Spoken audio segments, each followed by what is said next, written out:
네, 오늘은 성가대 금방 들어갔습니다. 사람이 많이 오늘 빠지셔가지고 오늘 처음에 왔는데 딱 우리 셋이서 하는 줄 알았더니 한 분 한 분 해서 오늘 같이 했습니다. 우리 성가대 우리 저 원래 이런 거 잘 안 하는데 우리 성가대 너무너무 감사하고요. 네, 더 열심히 하시라고 한번 좀 박수로 좀 격려해 주셨으면 좋겠습니다.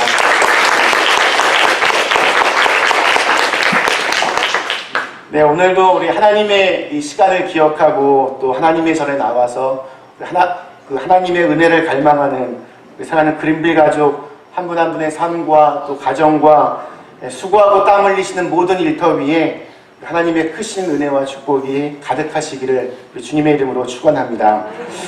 오늘부터 나를 향한 예수님의 질문이라고 하는 주제로 새로운 시리즈 설교를 하려고 합니다. 성경 속에 예수님께서 던지시는 그 질문들을 함께 묵상하면서 그와 같은 그 예수님의 질문들이 이 오늘을 살아가는 우리들에게 어떠한 의미가 있으며 또 그 질문들에 대해서 나는 어떻게 응답해야 할지 좀 고민했으면 좋겠습니다. 깊어가는 이 가을만큼이나 우리 영혼에도 깊은 고민과 또 성찰이 있는 시간이 되기를 기원합니다. 여러분, 전쟁을 영어로 뭐라고 그러죠?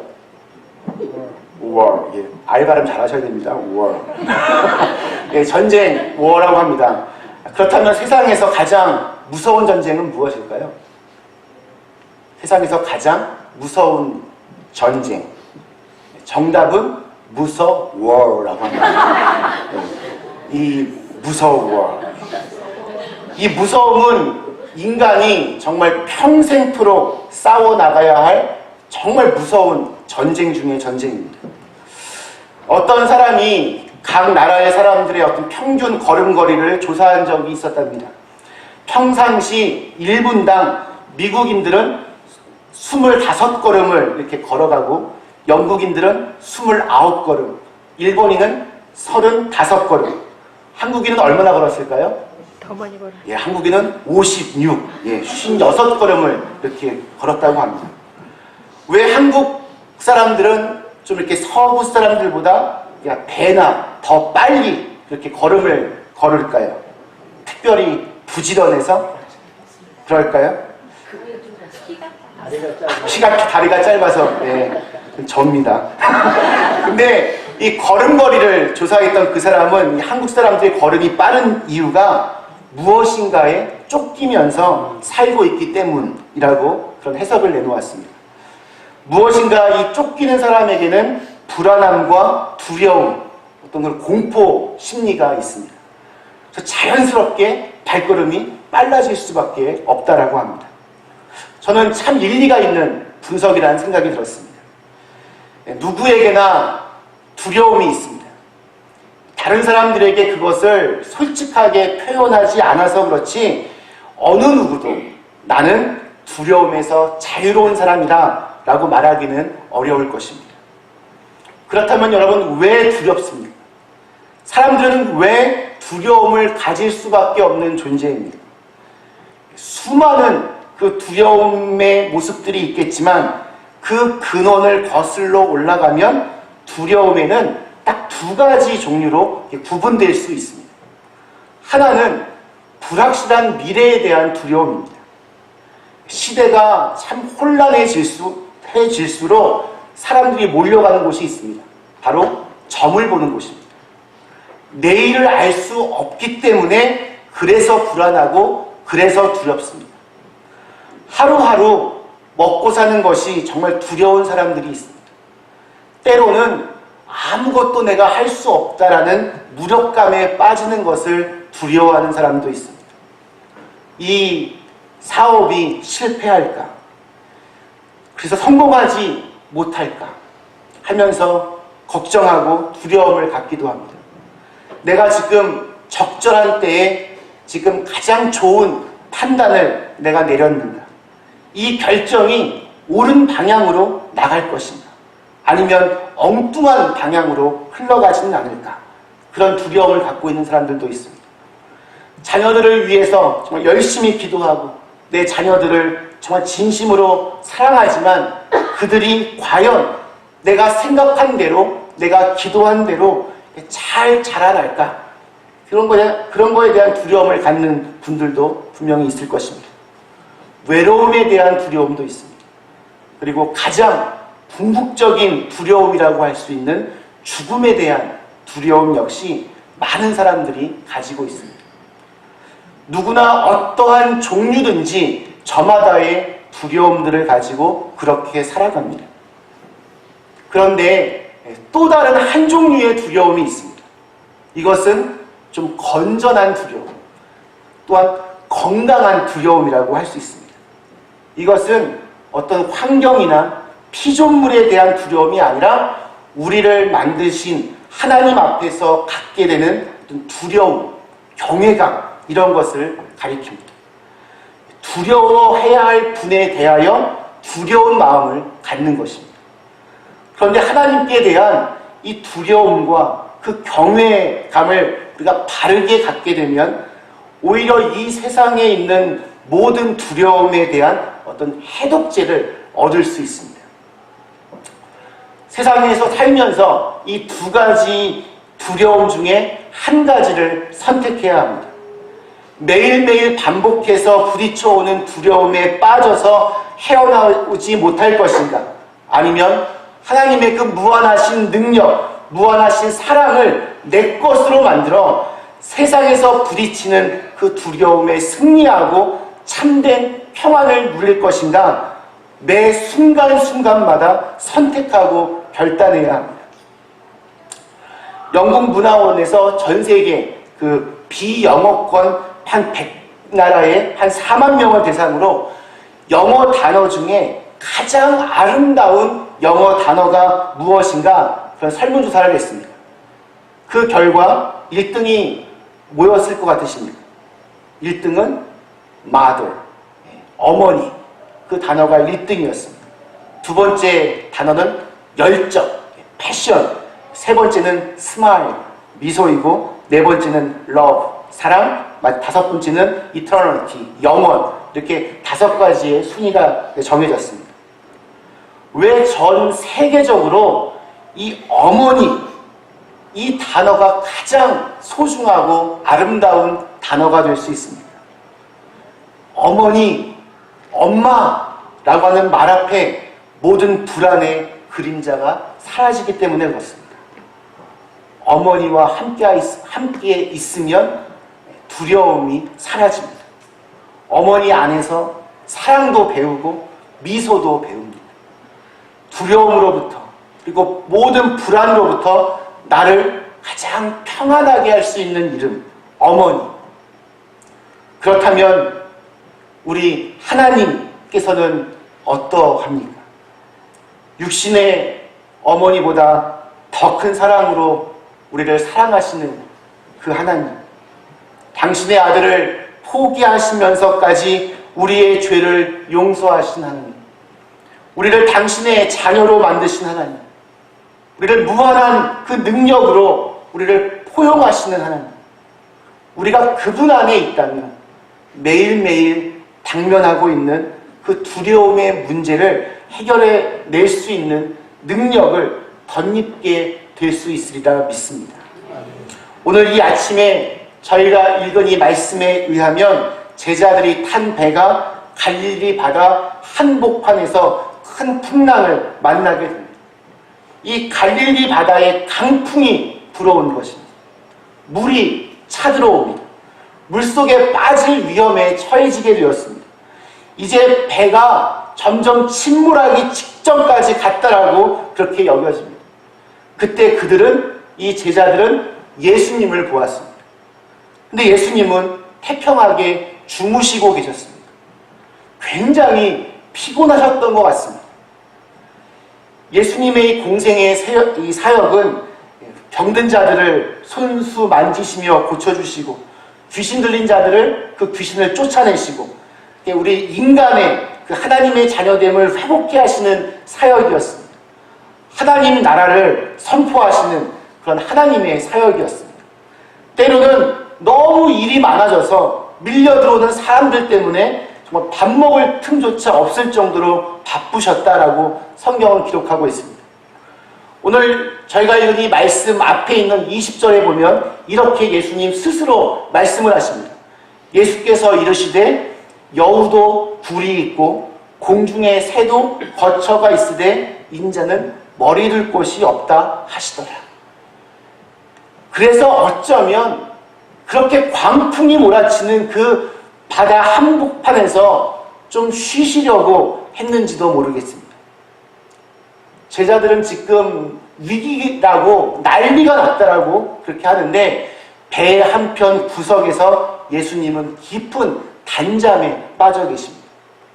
제자들은 야단이 났습니다. 그들은 지금 위기의 순간입니다. 그들은 지금 죽음 바로 앞에 서 있습니다. 그런데 예수님은 잠만 주무시고 도대체 깰 생각을 하지 않고 계십니다. 여러분, 이러한 상황이 어떻게 시작되었는지 23절을 한번 보십시오. 예수님이 먼저 배에 올라가셨다는 것을 우리가 알 수 있습니다. 그리고 제자들이 그 예수님을 따라서 배에 올라탔습니다. 제자들이 먼저 타고 예수님, 우리와 함께 가세요. 그렇게 한 것이 아니었습니다. 예수님이 먼저 배에 올라탔는데 제자들이 그 뒤를 따랐고 그 후에 그렇게 무서운 광풍이 불기 시작한 것입니다. 하나님을 믿는다고 따라갔는데 이렇게 뜻하지 않는 광풍이 불기 시작합니다. 예수님을 나의 주님이라고 고백했는데 여러 형태의 문제와 위기들이 생기기 시작합니다. 하나님을 사랑한다고 하나님 뜻대로 따라가겠다라고 결단했는데 수많은 어려움들이 생겨나는 것을 목격할 때가 있습니다. 이럴 때 여러분 어떻게 하십니까? 혹시 이렇게 생각하지는 않으십니까? 하나님 도대체 살아계신 하나님이십니까? 살아계시다면 지금 어디에 계십니까? 당신은 지금 주무시고 계시지는 않으십니까? 왜 나를 지금 돌아보지 않으십니까? 이 많은 사람들 중에 하필이면 왜 제게 이런 고난을 주십니까? 왜 하필이면 저를 이 어려움 속에 빠지게 하십니까? 우리는 때때로 하나님 앞에 이렇게 질문을 하기도 합니다. 그러나 하나님께서는 말씀하십니다. 우리는 예수 그리스도를 믿으면 이 세상에서 탈출해서 갑자기 저 별나라로 가는 것이 아닙니다. 우리는 여전히 문제 많은 이 현실 속에서 살아갑니다. 고통 속에서 살아갑니다. 많은 죄악 속에서 살아갑니다. 그래서 성경은 우리가 예수를 믿으면 바로 그때부터 모든 두려움이 사라진다. 이제부터는 고난이 없다. 이제부터는 아무런 문제도 생기지 않는다. 이렇게 말씀하고 있지 않습니다. 오히려 우리는 이 땅에서 두려움을 지니고 사는 존재라는 것을 더욱더 뼈저리게 느끼며 살아가게 됩니다. 그러면 무슨 차이가 있습니까? 문제는 두려움을 어떻게 대하고 어떻게 그것을 넘어서며 두려움 가운데에서도 하나님께서 주시는 그 평안을 누릴 수 있는가 하는 것입니다. 그것이 우리 믿음의 사람들에게 주시는 하나님의 축복입니다. 사람들은 대부분 어떤 두려움의 그 기운이 느껴지게 되면 소극적으로 굉장히 위축이 됩니다. 완전히 쪼그라듭니다. 그리고 어디론가 자꾸 도망을 가고 싶어야 합니다. 그러나 이와 반대되는 반응들이 있습니다. 견디기가 좀 힘들지만 무서운 건 맞지만 도전하고 부딪혀봅니다. 그 두려움과 한번 씨름해보는 겁니다. 그리스도인이란 두려움이 없다라고 하는 것이 아니라 두려움에 도전하고 두려움과 부딪히고 그 두려움을 넘어서는 용기를 갖는 사람을 말합니다. 25절에서 제자들이 이렇게 예수님께 부르짖습니다. 그 제자들이 나와 깨우며 이르되 주여 구원하소서. 우리가 죽겠나이다. 두려움을 넘어서려면 우리가 갖고 있는 현실을 먼저 인정해야 합니다. 제자들은 말했습니다. 지금 죽게 되었습니다. 심리적인 그 패닉 상태, 공황 상태에 빠져들게 되었습니다. 근데 스스로를 그렇게 인정했습니다. 두려움이 있는데 난 그런 거 몰라. 나는 두려움 같은 거 없어. 그렇게 말한다고 해서 두려움이 사라지는 것이 아닙니다. 그러면 오히려 그 두려움들이 차곡차곡 내 마음속에 쌓이게 됩니다. 그리고 어느 순간 그것이 폭발하게 됩니다. 오히려 믿음의 사람들은 자기 마음에 두려움이 찾아올 때 그냥 주님 앞에서 인정해야 합니다. 주님, 제가 두렵습니다. 제가 고통스럽습니다. 제가 너무 힘듭니다. 제가 이 문제를 해결하기에 저는 많이 모자랍니다. 하고 주님 앞에서 그렇게 인정하고 나가야 됩니다.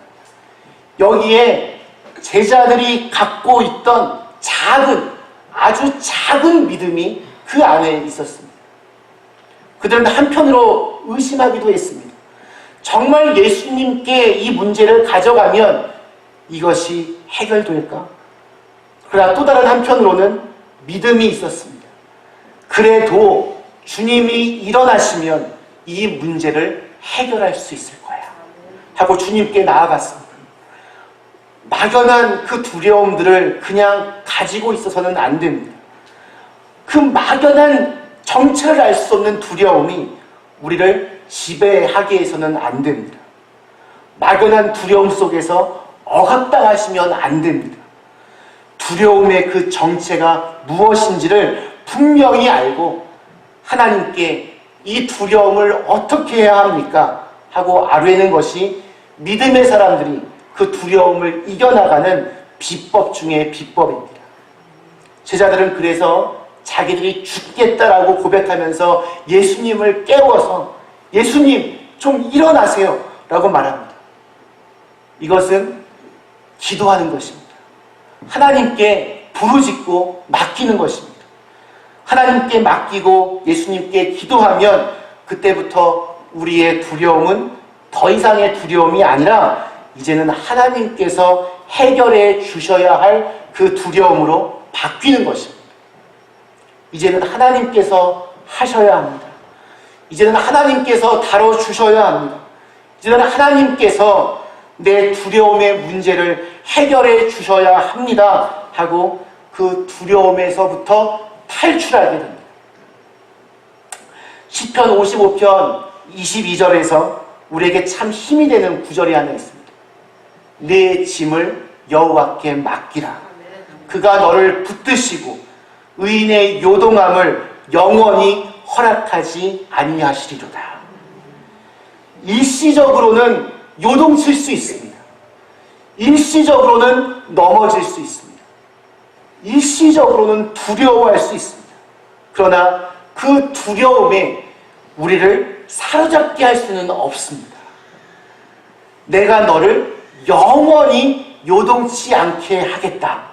다시 회복시켜 주신다는 하나님의 약속입니다. 예수님이 이렇게 두려워하는 제자들을 보시면서 말씀하십니다. 어찌하여 무서워하느냐? 믿음이 적은 자들아. 무서워하는 것과 믿음이 작은 것은 여러분 함께 가는 것입니다. 한 쌍입니다. 우리는 때로 이 현실 세계보다 먼저 무서워서 도망을 갑니다. 마음으로 먼저 포기합니다. 마음으로 먼저 실패합니다. 마음으로 자기는 무능하다면서 아예 자기 자신을 닫아버립니다. 자기는 가능성이 없다고 스스로 다 포기해버립니다. 그러면서 두려움, 그 정체를 알 수 없는 그 막연한 두려움 속에 자기가 갇히게 되고 그 자체를 두려워하게 됩니다. 두려움이 없을 수는 없습니다. 그런데 제일 큰 위기는 바로 그 두려움, 그 자체를 두려워하는 겁니다.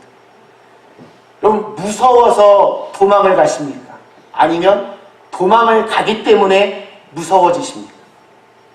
아마 둘 다일지 모르겠습니다. 마음으로부터 먼저 포기하면 그 다음에는 도망가기 시작합니다. 도망가기 시작하면 다시 두려움이 몇 배가 더 강한 두려움이 나를 찾아옵니다. 그렇게 되면 해결책이 참 없습니다. 그럴 때마다 기도해야 합니다. 하나님, 저는 두렵습니다. 주님, 이 문제를 해결해 주옵소서. 주님만을 의지합니다. 제가 주님만을 두려워합니다. 세상 것에 대해서 더 이상 두려워하지 않게 하시고 이 두려움에 압도당하지 않게 해주십시오. 기도하셔야 됩니다. 사람은 자기가 두려워하는 것에 거기에 묶여지는 법입니다. 두려워하는 것을 자기도 모르는 사이에 경배하게 되어 있습니다. 사람을 무서워하면 사람에게 지배당하게 되어 있습니다. 돈을 무서워하면 돈에 지배당하게 되어 있습니다. 권력을 무서워하면 권력에 지배당하게 마련입니다.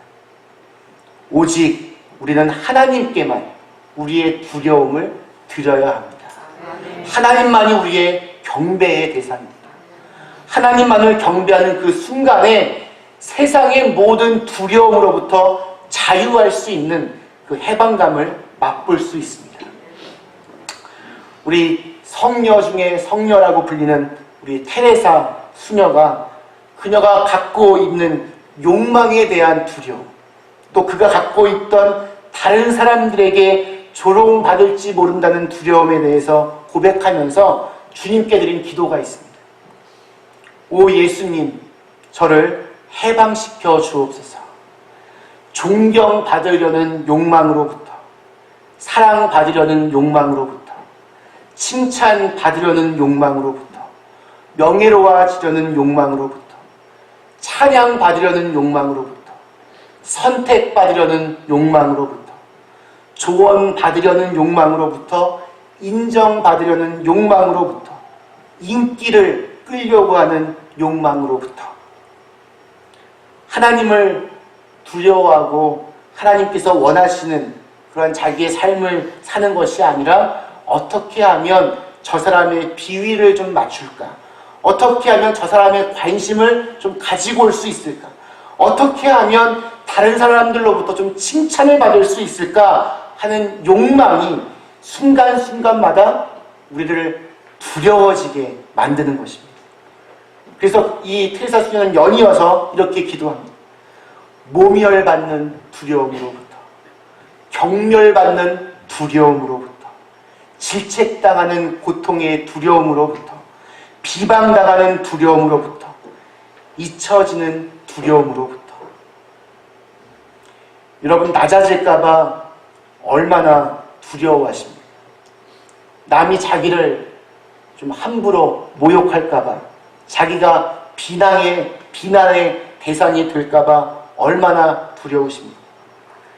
잊혀질까봐, 사랑하는 사람이 나를 잊어버릴까봐 어느 순간 그냥 이렇게 사라지는 것은 아닐까? 그렇게 두려워하고 있습니다.